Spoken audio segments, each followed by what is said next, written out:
Hey y'all. So we're gonna go ahead and jump into Daniel's chapter 10. As always, we're gonna start with the chapter context and then get into the breakdown. So Daniel's chapter 10, the context. The event recorded here occurred in the third year of the reign of Cyrus, king of Persia, around 536 BC. The chapter supplies background to the prophecies detailed in chapters 11 and 12. Daniel received a heavenly visitor sent to make Daniel understand what Israel will experience in the latter days. Along with chapter 12, this covers the final prophetic vision of Daniel's book.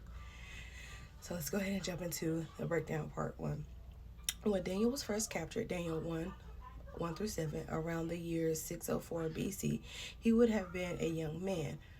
What he sees in this passage occurs nearly 70 years later, around 536 BC. By this time, exiles are beginning to return to Jerusalem. Ezra 1 2 through 3 and endure hardship of rebuilding their city. Ezra 3:8 and then Ezra 4 through 6. However, Daniel is still in Babylon, now under the control of the Persian Empire. Perhaps he was too old to relocate or not allowed to leave. It's also possible he chose to remain to continue advocating for the people of Israel. Daniel sees another vision, this one involving some major conflict. Most interpreters believe this is what shakes Daniel enough to go into mourning. What he saw will be explained in great detail in chapters 11 and 1. The vision is explained or elaborated on in chapters 11 and 12. Strictly speaking, the specific timing and reason of Daniel's fast is it not provided. There we go. It could be the vision what caused his mourning, or it could be that Daniel was already in mourning when he saw the vision. Whatever the case, he was certainly deeply troubled. Daniel's 10, 1 through 3.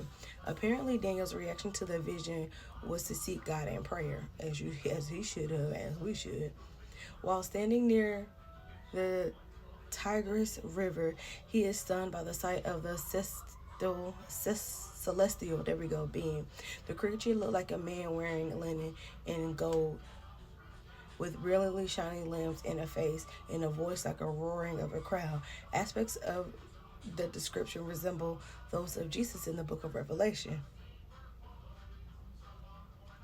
Okay, now, Revelations 1, 13 through 16, making some commentators think this was a pre-incarnated vision of Christ. However, the person Daniel sees appears to be the same entity who speaks of being delayed by another spiritual power.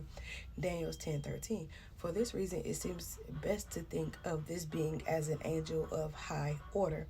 It's clearly not Michael. Daniel's 10:13 and then 21. There we go. This is most likely the angel Gabriel, who often delivers messages from the Lord. Daniel's 8:15 through 16, 9, 20, 21 through 22, and then Luke 1:20. Only Daniel sees this. The others with him merely sense the supernatural presence and run away. The encounter is so vivid and powerful that Daniel appears to pass out. Daniel's 10, 4 through 9. Someone or something touches Daniel, restoring him enough to stand back up. My pastor was just talking about this. Some commentators believe an entirely separate angel touches Daniel and begins to speak to him. But this seems unnatural to the text. More likely, it's that this is the same being he first saw. The angel reassures Daniel that he's come to answer prayers and explain Daniel's vision of the future. The delay was caused by a conflict with some other being called the Prince of the Kingdom of Persia. This is apparently a demon of some kind, exerting influence over that nation. The angel was unable to break free until aided by the archangel Michael. Jude 1:9, Revelations 12:7. The information again overwhelms Daniel, who stands with his face down in shock. Daniel's 10 through 17. Once again, Daniel is given strength and encouragement by the touch of the visitor. The angel calls Daniel greatly loved. 9:23, and notes that his visit is meant to explain what Daniel has seen. The interpretation is absolute truth, taken from the book of truth. This does not mean paper and ink object, but it instead represents the perfection and accuracy of God's knowledge. Psalm 56:8 Psalm 139:16, 2 Samuel 7:28, and then Numbers 23:19. The angel prepares Daniel to withstand the intense information which is to come, Daniel 10:18 through 21. So let's go ahead and get into the breakdown part 2. So Daniel 10 reveals the reality of spiritual warfare behind earthly events, showing how angelic and demonic forces battle over nations and individuals. Delaying divine answered prayers, highlighting themes of God's sovereignty, human fatality, and the necessity of perseverance and faith. As Daniel fasts and mourns, receiving a vision of future conflicts and angelic aid. So, key themes and meanings. Number 1, spiritual warfare. The chapter unveils a hidden dimension to earthly struggles where spiritual beings, demonic princes like the Prince of Persia, actively oppose God's purposes and explained by a divine messenger to Daniel. Number 2, delayed answers. Daniel's prayer for understanding was delayed for 21 days because a spiritual entity blocked the messenger from reaching him, showing that prayer isn't always instantly answered on earth due to spiritual opposition.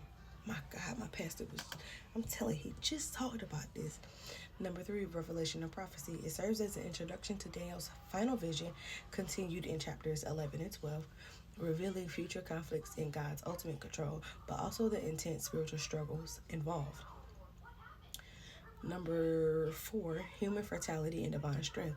Daniel, a great man, is overcome by the divine presence, emphasizing human weakness, yet the angel touches him, imparting strength, showing God's power to sustain his servants. Amen. Fasting and mourning. Daniel's deep sorrow and rigid fasting, no pleasant food for 3 weeks. Okay. Demonstrate his intense devotion and seriousness in seeking understanding from God, showing active participation in the spiritual battle. And then number something, God's sovereignty. Despite the apparent delays and conflicts, the chapter ultimately reinforces that God is in control and his plan will prevail even amidst intense spiritual opposition. So the significance for believers today, it encourages recognition that the real battles are spiritual, not just physical, highlights the importance of persistent prayer and faith, even when answers seem slow, and it shows that God uses prayers and that spiritual forces are actively involved in world events. Period. And I just got an answer to something I've been praying for just by reading that. So, yeah, y'all. 2026 is about to be something good. Anywho, that is all I have for the full breakdown of Daniel's chapter 10, and I will see you guys later. Bye.